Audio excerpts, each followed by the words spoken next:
কুয়াশাচ্ছন্ন শীতের সন্ধ্যা আর রাস্তার মোড়ে ধোয়া ওঠা ভাপা পিঠা, এই দৃশ্য যেন বাঙালিয়ানার এক চিরায়ত রূপ। শহরের যান্ত্রিকতা ভুলে মানুষ একটু উষ্ণতার খোঁজে ভিড় জমায় এই ছোট্ট দোকানগুলোতে।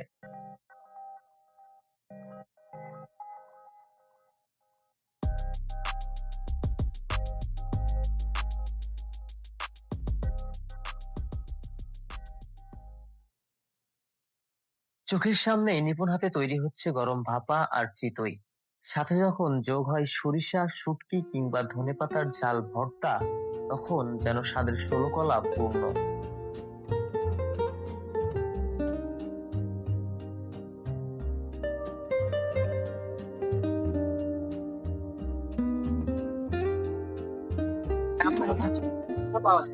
চিতই পিঠা, ভাপা পিঠা। জি। সরিষা, শুটকি, ধনিয়া পাতা। চিতই বেশি চলে ঠান্ডায়। মাগরিবের নামাজের পরে, ইশারের নামাজের পরে।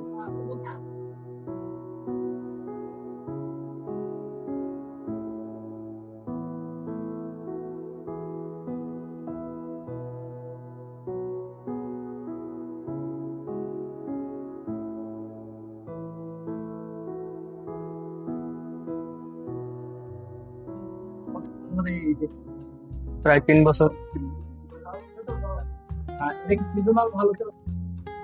জি জি, সিজনে ভালো চলে। 5 ঘন্টা, 5.5 ঘন্টা। ইনকাম কেমন হয়? সেল কেমন? 4,000, 5,000। আপনি অনেকটা দূর চলে কোনো জায়গা না। জি, আলহামদুলিল্লাহ ভালো। আপনি কি মানে এর আগে এটা নাকি অন্য? এটা হলো আমরা সিজনে কাজ করি। সিজন। এটাও আপনার সিজন আমরা। জি। অবশ্যই। ভোজন রসিকদের কাছে শীতের এই আয়োজন এক অন্যরকম আবেগ। মাগরিব থেকে এশা মাত্র কয়েক ঘন্টার এই ব্যস্ততা, বিক্রেতার হাতের জাদুতে আর আগুনের তাপে তৈরি হয় এক একটি গল্পের মতো পিঠা। ছোট্ট শিশু থেকে বৃদ্ধ সবাই লাইনে দাঁড়িয়ে অপেক্ষা করেন হাতে গরম পিঠা পাওয়ার আশায়। রাস্তার ধারের এই গরম ধোয়া ওঠা পিঠাই আসলে আমাদের মনে করিয়ে দেয় শীতের আসল আনন্দ আর ঐতিহ্যের কথা।